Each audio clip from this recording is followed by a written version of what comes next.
So 22 is finally done. A year that started with doubt about what to expect this stupid lockdown, or will we ever get out? Will we finally return to what we know, be able to do what we love, to enjoy some things without this cloud looming just above? Although for some, it's not quite there. There's still so much to do to ensure we find normal, and not just for the many or indeed the few. And it's crap for those who still sit stuck, because even though we've moved on, it's out of the frying pan into the fire, and even worse for some. We still have to fight to get what we need to really earn a crust. We still have the longest way to go to find leaders we can trust. But despite it all and through the fog, allow us a moment to share what this year has meant to us and to those for whom we care. So many who bring us and our team oodles of smiles and joy, who have made this year, despite the dark, a real time to enjoy. In the Arches, our brick and copper home, we started with a grin. We knew we needed to be there through the thick times and the thin, and Manchester folk need music and good times day and night, so through Jan, we needed to do that. Fill the cold and dark with light. Sausage rolls, cheap beer, central heating, and the legend that is Paul Hand, to banish the memories of when just last year we weren't allowed to stand, to hug, share a kiss, or even dance. Remember? There were no shows. Well, the mighty Northwest with some CRF would once again fill Theatre Rose. Pianoki was back. They sang bloody loud. In parallel, mixology nights, where people shared projects, made new friends, scripts began to take flight. Our staff at Lane 7 sat back and relaxed as we shut our little arch doors. A delayed Xmas gig that reminded us how, without them, we're a ship without oars. Feb brought us romance and afternoon tea, and of course, our dear Dr. Q. We started our outreach in schools across Mank and saw comedy from Big Lou. Mondegrin saw our first EP launch, and in March, our matriarch Al saw Quita unite female artists, join hands and boost morale. Then Rapid Reel and Open Mic used the Arches to its full, just about starting to develop our place and a real theatrical pull that we feel is threaded into our name, a vibrant Manchester venue that exists for people who share a passion, exists for people like you. And who could forget the brilliant switch with a global majority fest? There was food, spoken word, music and more, a weekend that's up with the best. Next up, a top team who the Offies have nommed, the legends who served chat back, who asked what is normal and set us in line, for spring was now there to attack. Good Pie Day, we gave away 100 pies and a party we'll never forget. The industry danced and sang as one as friends of Jane Anderson met. April, spring sprung, and we launched our 53 New. A platform for talent, whatever the story, to shine and have a chance too. We brought industry cards for those in the know to grab some lovely cash off, and Mank Flower Show saw Sheila and Sean grow plants in our window troughs.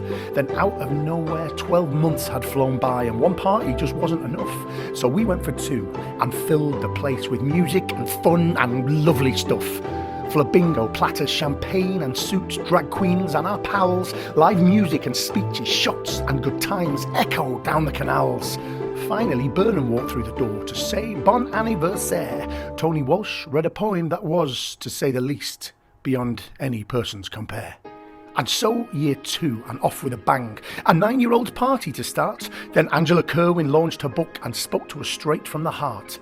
Mischief Comedy met with some students, the workshop that didn't go wrong. A switch double bill and another fat nom, Julie's musical sang so strong. Arden returned under Sheridan's gaze to give us a powerful blue. Beth and James got engaged, Fast 51 and Equities meetings grew.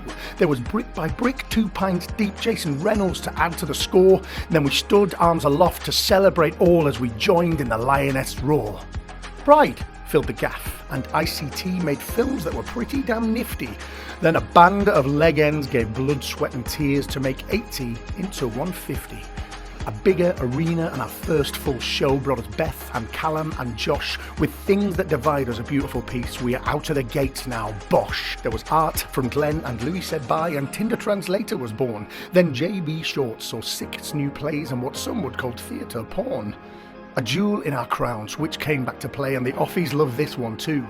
The Other Side gave us tension and class and things in the dark that say boo. FBE for the Builders and Amnesty Night, and Dickens shed light on men's health. A band of brothers, Andy's Man Club, instead gave us mental wealth.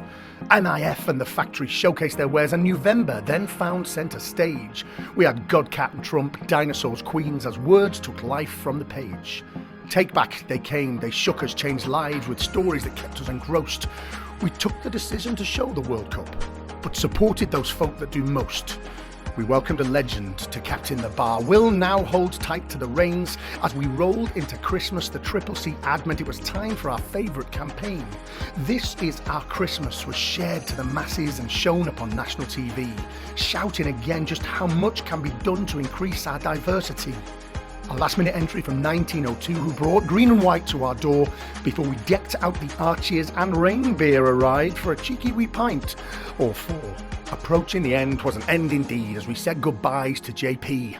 He was there from the start, a hero, a friend, so we drank until well after 3. Just smorgasbord left, Annie and co, running workshops for all to take part, before we set sail in our musical ship to bring Christmas direct to our heart. The Realms cast sang every single night as we drank and laughed and cried, and then they played on piano to finish their run, and we looked back on our year with pride. It's a pretty long poem, but that's okay. Perhaps next year we'll write less. But as stories go and journeys roll, and as we continue to strive to progress, we'll always remember where we came from, the people we met on the way, the success, the fails, the bits in between, the things that brought us today. As we bid farewell to another mad year and welcome the next to our door, we look straight ahead, not back with regret, and we long for just a little more of the stuff that puts mortar between our bricks, that bonds us, that makes us our crew, our staff, our friends, our colleagues, our pets. For you all are 53 too.